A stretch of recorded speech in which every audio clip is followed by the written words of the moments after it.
In 1948, the British Nationality Act gave people from the British colonies the right to work and live in England. The government needed workers to help fill post-war labor shortages to rebuild Britain's economy after World War II. People from the Caribbean responded in droves and moved to England for a better life. My grandmother Philomena was one such person. The mother country now needed help. However, the grim realities of life in England was a rude and cold awakening for many migrants from the Caribbean. Denize Leadette is the Windrush Museum's director, and as she puts it, the contribution of the Windrush Generation is a living history 75 years on.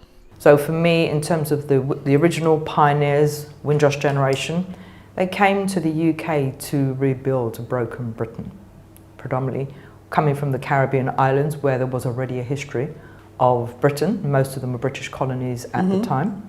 And so people came here to help rebuild what they perceived as the mother country. And there were always narratives about the streets being paved of gold. And so there were many ships that came, but the Empire Windrush ship is one that was recorded and highlighted as very significant. And people came for many reasons. Some people came for 5 years. That was a common aspiration, that people came for 5 years, said they would work, generate some capital, go back home. So was that something that the government had put in place, or it was just an intention, like generally, among our people, like I'm just gonna go for 5 years, make some money and come back home? Yeah, certainly all the experiences that I've heard of, the intention was a personal intention. People said, I'm just going for 5 years and come back. Well, of course, 75 years later, that clearly is not the case, so many people stayed. And a lot of that, my understanding, certainly my lived experience and some of the conversations with my parents and their peers were that the housing was the issue. That's one of the reasons a lot of people stayed. They came, they couldn't get housing. And so at the first opportunity, they bought houses.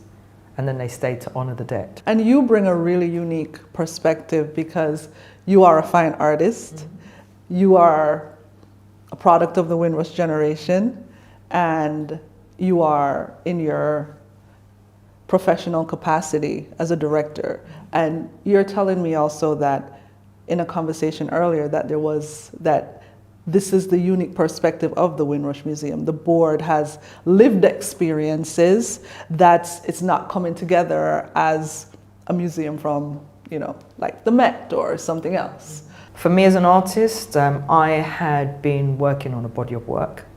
My father died in 2010, and I had not seen that level of grief in someone before when I looked at my mother.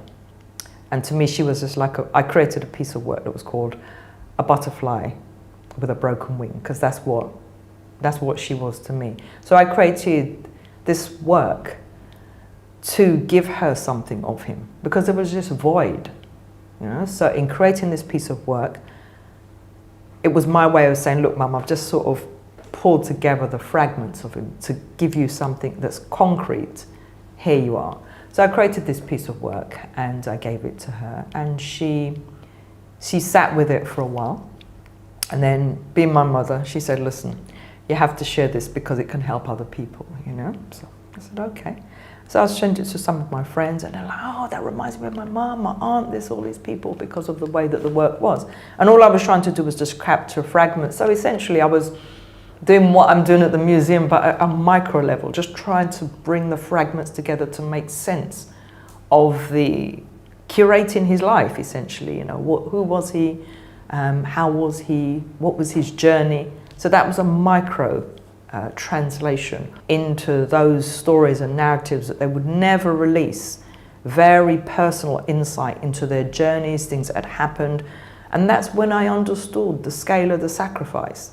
Because I'm not going to lie and say I really understood it. I just thought, they're just doing what they're doing. But then I began to see, no.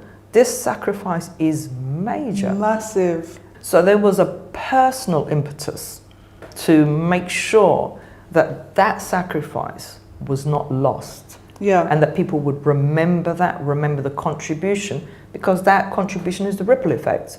They came, they contributed, and changed the face of an entire nation. What's the kind of art that you see that's celebrating or even discussing points of discussion around the Windrush generation and the contributions? Well, we are still in Windrush 75 because it doesn't really finish until June the 21st, 2024. So we're still in Windrush 75.